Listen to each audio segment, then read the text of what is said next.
오늘 바울은 로마서 15장을 시작하면서 굉장히 실제적인 권면을 우리에게 하고 있는데, 믿음이 강한 우리는 마땅히 믿음이 약한 자의 약점을 담당하고 자기를 기쁘게 하지 아니할 것이라, 이런 말씀으로 시작합니다.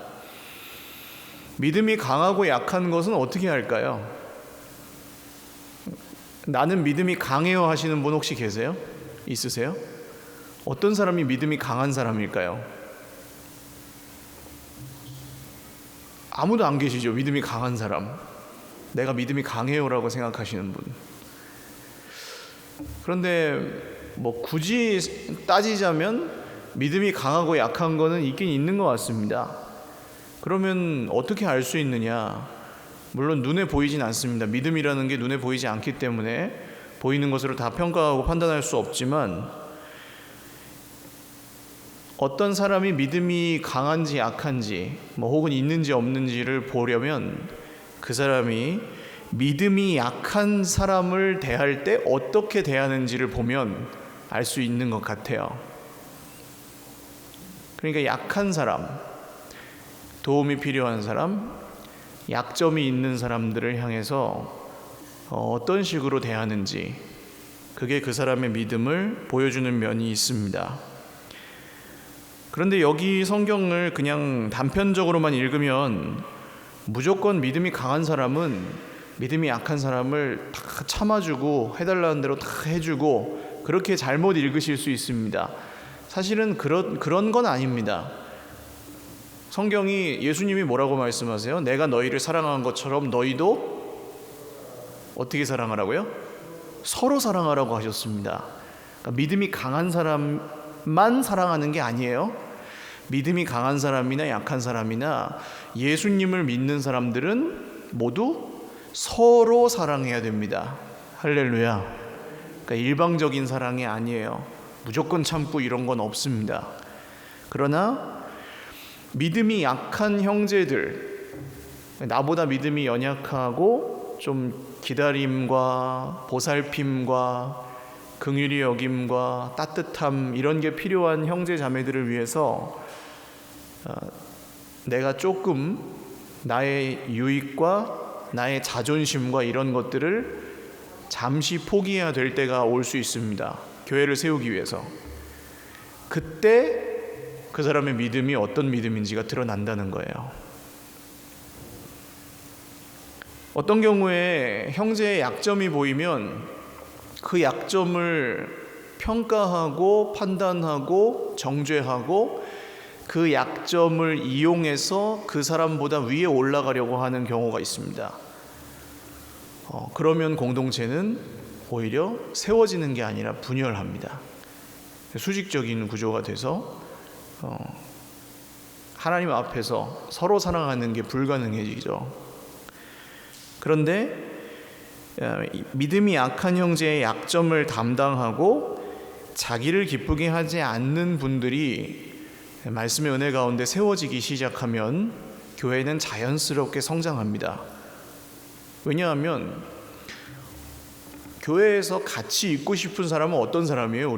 우리도. 내가 이렇게 말하면 나 요새 이런 게 힘들어 그러면 그건 네가 믿음이 없어서 그래, 기도가 부족해서 그래, 이런 사람을 만나고 싶으세요? 그런 사람은 만나기 싫어집니다. 점점. 그래서 안 만나는 거예요. 안 모이는 거고. 그런 분위기면. 근데 정말 나 이런 게 요새 힘들어요 그러면 그랬구나, 참 그게 힘들었구나, 같이 기도할까요? 하는 사람은 어때요? 다음번에 힘들면 또 그 사람한테 가죠. 맞아요? 그러니까 어떤 사람을 더 만나고 싶냐는 거예요. 제가 그렇더라고요. 여러 이제 모임이 있습니다. 만나는 사람들의 모임이 있는데 사람들 다 좋아요. 근데 어떤 모임을 제가 가는지를 보니까 뭘 많이 배우고 거기서 기술을 배우고 노하우를 얻고 이런 것 때문에 가는 게 아니에요. 어떤 모임을 갈까요, 제가? 거기 있는 사람들이 보고 싶으면 가요. 그렇더라고요. 보고 싶으면 가고 그냥 봐도 그만 안 봐도 그만이면 안 가고 그렇게 되더라고요. 교회도 마찬가지라고 생각합니다. 우리가 믿음으로 함께 모이지만 공동체를 이루는 것은 그런 분들이 늘어나면 자연스럽게 만들어지는 것 같아요. 보고 싶은 거죠. 모여야 모이고 싶고 보고 싶고 만나고 싶고 만나면 위로를 받고 실제적인 필요를 체험을 받고 하는 이런 일들이 일어나면 된다는 것입니다. 그러기 위해서 2절 한번 읽어보죠. 시작. 우리 각 사람이 이웃을 기쁘게 하되 선을 이루고 덕을 세우도록 할지니라. 자, 사람의 눈치를 보고 사람한테 그냥 잘해주는 것을 말하지 않습니다. 이것은 하나님 뜻 안에서, 자, 로마서의 처음부터 다시 잠깐 생각해 보면 로마서의 앞부분의 주제는 뭡니까? 예수님을 믿는 믿음으로 구원을 받는다는 거예요. 오직 하나님의 은혜로. 할렐루야. 그럼 이제 뒷부분은 사는 건 어떻게 살 거냐? 믿음으로 구원을 받았으면 사는 것도 뭘로 사는 거예요?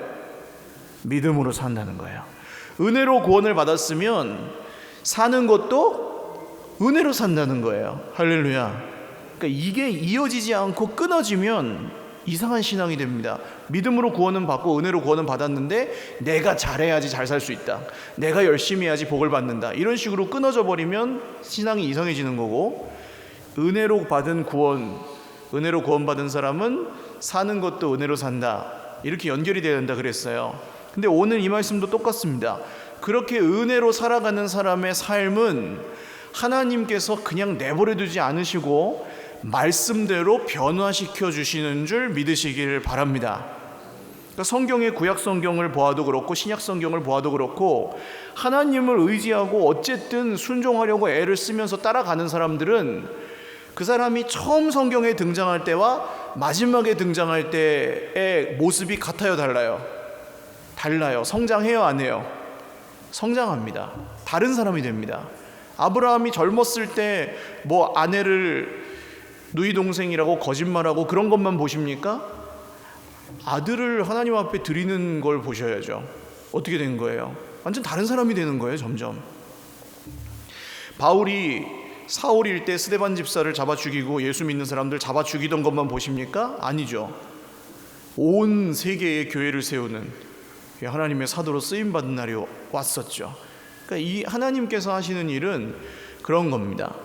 그래서 오늘 이 2절의 말씀은 우리가 그렇게 살아가다 보면 이웃을 기쁘게 하고 이웃에게 유익을 끼치고 덕을 세우는 사람이 된다는 것입니다. 할렐루야. 옆에 계신 분들 얼굴 한번 보실래요? 반드시 그렇게 될 것입니다. 시작. 할렐루야. 진짜예요. 저 사람 그런 사람이라 안 변해, 이게 아니라 하나님께서 우리 인생 가운데 정말 주인이 되셔서 개입하시고 말씀하시고 그 말씀을 우리가 진심으로, 잘 못하지만 진심으로 따라가다 보면, 믿음으로 살면 하나님께서 이런 일을 하십니다. 그 가운데 우리가 본을 받아야 되는 분이 있는데 그분이 예수님입니다. 3절 읽어보겠습니다. 시작. 그리스도께서도 자기를 기쁘게 하지 아니하셨나니 기록된 바 주를 비방하는 자들의 비방이 내게 미쳤나이다 함과 같으니라. 자, 시편 69편의 말씀을 바울이 인용해서 이야기하는데요. 주를 비방하는 자들의 비방이 내게 미쳤나이다. 무슨 뜻이냐면 하나님을 비방하고 하나님을 대적하는 사람들의 하나님을 멸시하는 그런 것들이 자기에게 미쳤다는 거예요. 오늘 오전에 말씀드렸던 거짓 선지자들 말고 참 선지자들, 하나님의 말씀을 진짜 전하는 사람들은 이런 걸 당했습니다. 사람들이 하나님을 무시하는데 그 무시를 참 선지자에게 풀었습니다. 그래서 감옥에 갇히기도 하고 매를 맞기도 하고 억울한 일을 당하기도 하고 그랬거든요. 요새 우리가 묵상하는 예레미야 말씀이 그런 말씀이잖아요. 그런데 예수님이 그 정점에 계십니다. 예수님은 그걸 한 몸에 받고 죽으셨습니다. 예수님의 생애를 묵상해 보면 예수님이 기적을 일으킬 수 있어요, 없어요? 기적을 일으킬 수 있어요, 없어요? 마음대로 일으키실 수 있어요, 없어요? 내가 원하는 대로 40일을 굶었어요. 돌멩이로 떡을 만들어 먹을 수 있어요, 없어요? 있죠? 근데 만들어 먹어요, 안 먹어요? 안 먹어요. 성경을 읽어보십시오. 예수님이 자기를 위해서 자기 먹고 살려고 기적을 일으키시는 적이 단 한 번도 안 나와요. 자기 살 길을 위해서 기적을 일으키시는 게 단 한 번도 안 나와요. 기적을 이루실 때는 늘 똑같습니다. 하나님 아버지의 말씀대로 이루시기 위해 기적을 일으키시죠. 예수님 가는 곳에 기적이 일어납니다.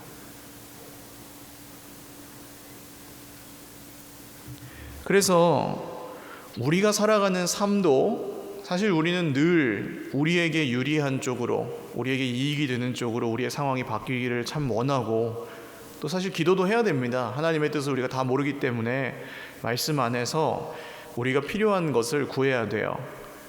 그러나 그때에 예를 들어서 누가 나한테 뭐라고 하고 자꾸 억울하게 만들고 그러면 화가 나요, 안 나요?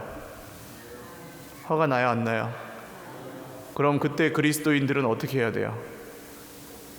참아야 돼요? 참다가 화병 나고 우울증 걸리고 그러면 어떻게 하려고? 어떻게 해야 됩니까? 그리스도인들은 화가 날 때. 화가 날 때는 화를 내도 괜찮은 줄 믿으시기를 바랍니다. 왜 아멘을 안 하세요? 화가 날 때는 화를 내셔도 돼요. 화가 났으니까 화를 내야지. 그게 맞아요. 근데 그리스도인들이 다른 게 있습니다. 그때 뭐가 다를까요? 이 화가 지금 내가 여기서 하나님이 되고 싶고 내가 여기서 이기고 싶어서 나는 화인지, 아니면 정말 하나님의 뜻 안에서 나는 화인지 생각할 수 있습니다.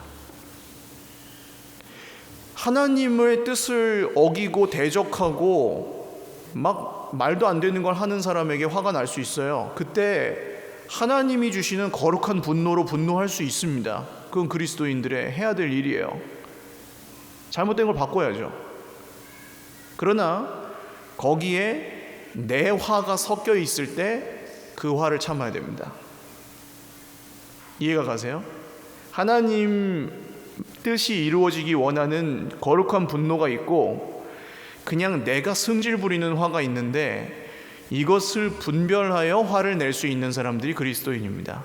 그 순간에 기도하는 거죠. 하나님, 지금 제가 이렇게 화가 나는 것이 제가 단순히 이 상황과 감정에 속아서 저를 위해서 화를 내는 거라면 제 마음을 다스릴 수 있게 하여 주옵소서. 할렐루야.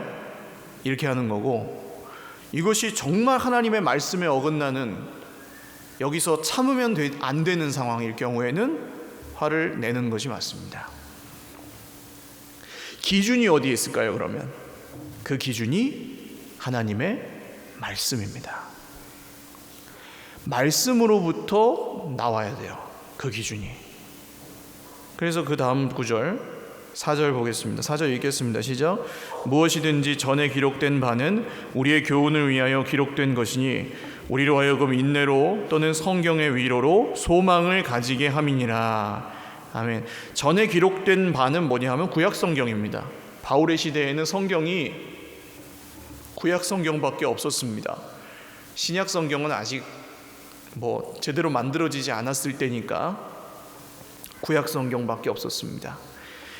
물론 이 말씀을 우리가 읽을 때는 모든 성경을 다, 구약 신약 성경을 다 포함할 수 있지만 바울이 읽었을 때는, 바울이 이걸 썼을 때는 구약 성경을 말하는데, 구약 성경이 뭘 위해서 기록됐다고 했어요?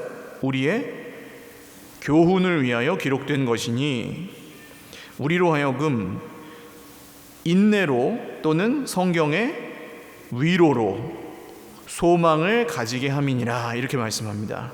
성경이 뭐와 뭐를 준다고요? 인내와 위로를 준대요. 인내와 위로. 이게 참으로 절묘합니다. 무조건 참아라 그러면 그 말이 좋아요, 안 좋아요? 별로 안 좋죠. 언제까지 참아야 돼요? 이렇게 생각이 들지. 내가 언제까지 이렇게 살아야 돼요?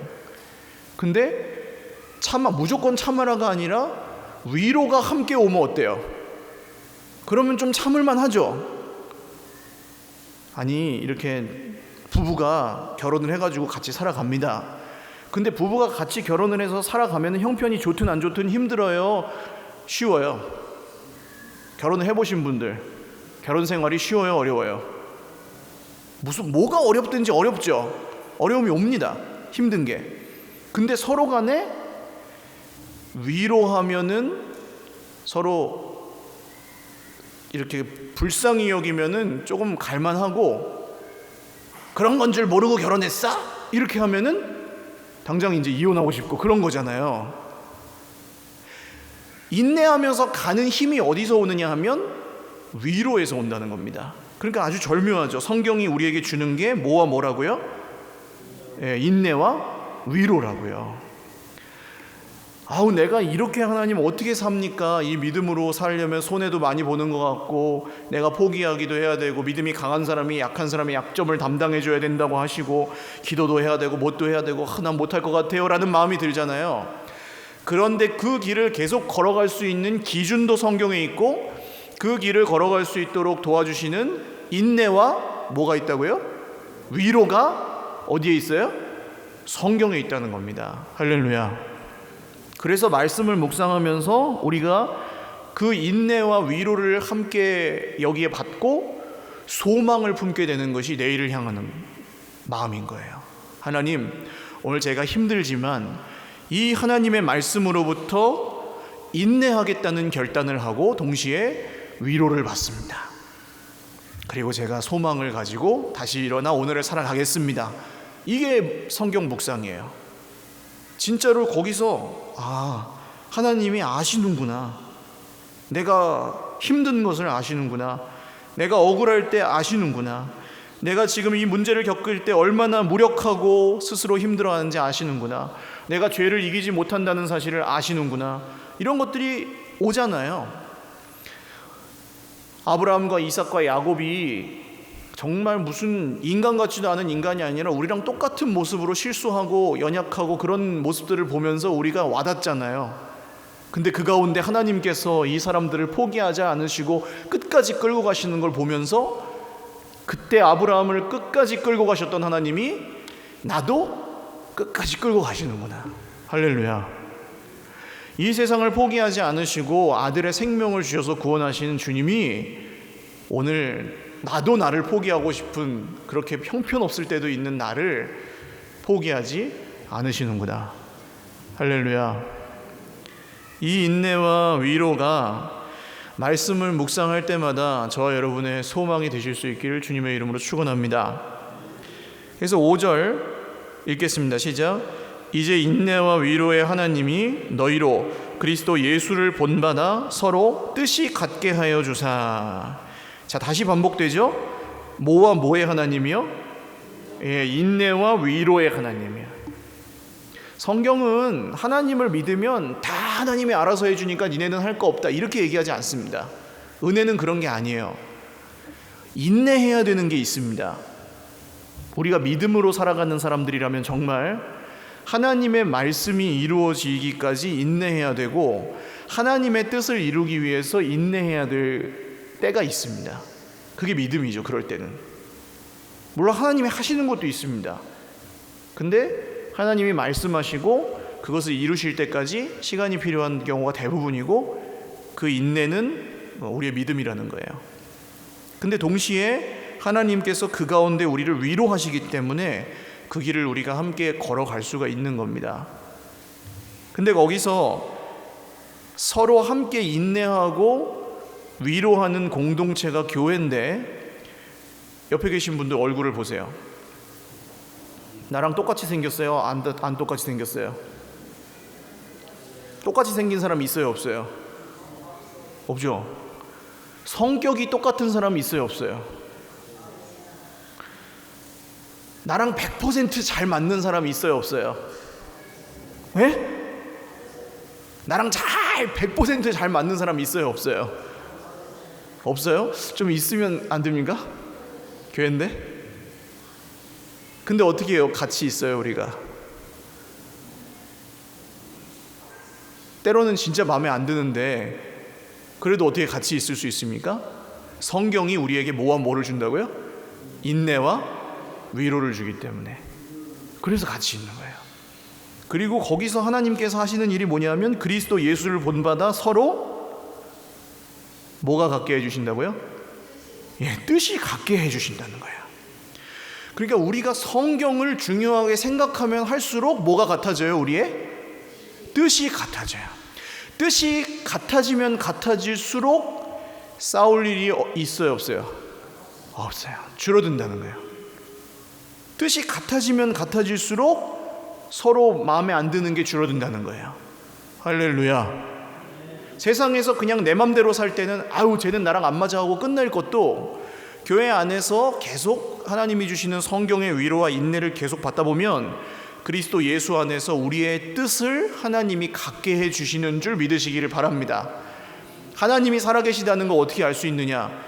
정말 안 맞는 사람, 그러니까 믿음이 강한 사람과 약한 사람이 세상의 권력 구도로 나는 믿음이 강하니까 믿음이 약한 너야 내 도움을 받아야지, 네가 모르는 걸 내가 가르쳐줘, 이런 식으로 가지 않고 믿음이 강한 사람이나 믿음이 약한 사람이나 성경의 인내와 위로를 통해 서로 사랑하고 품어주고 용납하는 공동체가 세워져 가는 걸 볼 때 시간은 걸리지만 그때 하나님이 살아계시다는 게 드러나는 거예요. 할렐루야. 정말 우리가 그런 공동체가 될 때 그 하나님 나라의 예수님 말씀하신 비유 있지 않습니까? 겨자씨가 처음에는 조그만데요, 겨자씨 보셨어요? 가끔 성지순례 가시면 사오시던데 요만한 그 진짜 코딱지만 해요. 그 겨자씨가 처음에는 작은 씨인데 그게 썩어져서 자라고 나무가 되면은 큰 나무가 돼서 공중의 새들이 깃들일 정도가 된다, 이런 말씀 기억나십니까? 그게 우리가 세워갈 교회의 모습인 거죠. 그냥 그렇게 넉넉하게 품을 만한 그 따뜻함이 있는 거예요. 이거는 느낌이죠. 따뜻함. 어떤 사람을 만났는데 저 사람은 참 넉넉하고 따뜻하고 뭐라 말할 수 없는 위로를 주는 사람이 있어요.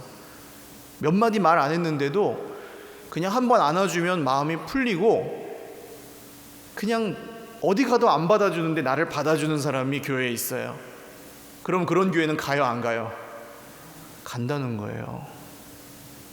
설교 들으러 교회 가는 게 아니잖아요. 설교는 중요하지만 정말 그런 넓은 그늘을 가진 사람들이 교회 안에 한 분, 두 분씩 늘어나고 넉넉해지면 많은 약한 사람들, 도움이 필요한 분들, 정말 예수님 필요한 분들이 모이게 되어 있습니다. 그 그늘 아래. 그러니까 우리가 어떤 사람이 되느냐, 한 사람 한 사람이 어떤 사람들로 세워져 가느냐가 그게 전부입니다. 교회의 미래예요. 자, 그리고 6절 읽겠습니다. 시작. 한 마음과 한 입으로 하나님 곧 우리 주 예수 그리스도의 아버지께 영광을 돌리게 하려 하노라. 아멘. 아까 우리 집사님 기도도 하셨잖아요. 힘들 때도 있고요, 기쁠 때도 있습니다. 우리 인생은. 교회는요, 교회도 그렇습니다. 근데 우리 교회를 보세요. 그냥 우리 교회만 보세요. 우리 교회만 봐도 지난 30여 년간 하나님께서 하신 일이 있습니까, 없습니까? 있어요, 없어요? 내가 잘 모르지만 영적인 거 이런 거 잘 모를지라도 하나님께서 하신 일이 있어요, 없어요? 있어요. 할렐루야. 그런 게 보이고 경험될 때 사람은 하나님께 영광을 돌리게 되어 있습니다. 하나님께서 하셨구나. 어떤 사람, 믿음이 강한 어떤 사람이 탁 했는데 잘 되고 성공하고 교회가 그 사람 때문에 잘 됐다, 이렇게 가지 않아요. 그럴 때 하나님께 영광을 돌리고 하나님이 그 영광을 받으십니다. 우리가 모든 서로 뜻이 같아져서 정말 이 말씀을 통해 한 마음과 한 입으로 하나님 곧 우리 주 예수 그리스도의 아버지께 영광을 돌리게 하실 줄 믿습니다. 하나님이 영광을 받으시면 교회는 걱정할 필요가 없습니다. 하나님이 영광을 받으시는 교회에서 돈이 뭐 어떻게 쓰이고 이런 거 걱정할 필요가 없습니다. 하나님이 영광을 받으시는 교회는 하나님의 뜻대로 돈이 쓰이는 거고요. 하나님이 영광을 받으시는 교회는 하나님의 뜻대로 운영됩니다. 할렐루야. 정말이에요. 지금 당장 형편에 막 좌지우지되는 그런 교회에서 벗어난다는 뜻입니다. 힘들 때야 당연히 있죠. 쉽습니까? 하나님 뜻대로 산다는 게. 그러나 그 당장의 모습, 당장의 형편, 당장의 옳고 그름, 손해와 이익 이런 것들에 매이지 않고 한 마음과 한 뜻으로 한 입으로 하나님께 영광을 돌리는 교회. 할렐루야. 우리 교회가 그런 교회로 세워져 가도록 계속해서 기도하며 또 각자의 자리에서 묵묵히 맡은 바 사랑의 사명을 잘 감당하는 저와 여러분 되실 수 있기를 주님의 이름으로 축원합니다. 옆에 계신 분들 한번 얼굴 봐주실래요? 그윽한 눈길로 한 10초만 쳐다봐 주십시오. 10초 정도는 봐야 친한 겁니다.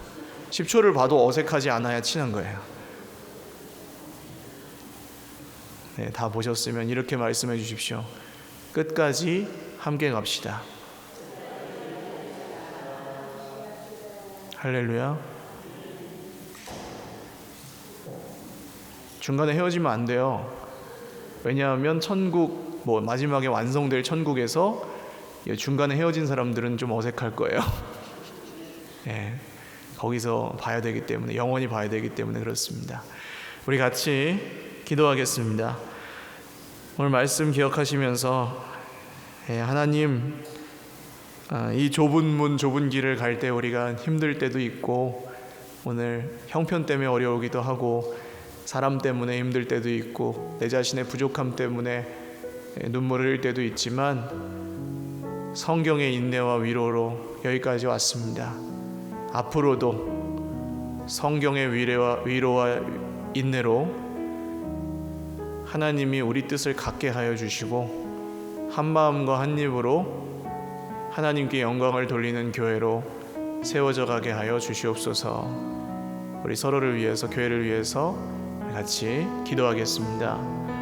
하나님 아버지, 우리 중에는 믿음이 강한 사람도 있고 약한 사람도 있고 실수가 많은 사람도 있고 적은 사람도 있고 잘하는 사람도 있고 못하는 사람도 있지만 다 예수님의 핏값으로 구원하신 하나님의 사람들입니다. 저도 부족하고 참으로 주님 앞에 죄스러운 것도 많고 잘하고 있지 않은 것도 많으나 주님의 피로 값주고 사셔서 이 자리에 말씀을 증거하도록 세워주신 그 은혜를 찬송합니다. 하나님, 오늘 이 자리에 함께 있는 우리 형제 자매들 축복하며 기도합니다. 평생에 우리가 성경의 인내와 위로로 한 입으로 한 마음으로 한 뜻으로 주님을 찬송하며 이 길을 끝까지 걸어가게 하여 주시옵소서. 함께 걸어갈 때 넘어진 형제를 그냥 버려두고 가지 않고 일으켜 세워주고 함께 걸어갈 수 있도록 은혜를 베풀어 주시옵소서. 하나님, 우리의 약함을 긍휼히 여기시고 십자가의 은혜로 우리와 함께 하사 자기를 기쁘게 하기 위해 살아가는 세상 속에 우리 주님의 길을 택한 사람들은 서로의 약점을 담당하고 용납하며 아름다운 교회를 이루어갈 수 있도록 주님 우리와 끝날까지 동행하여 주시옵소서.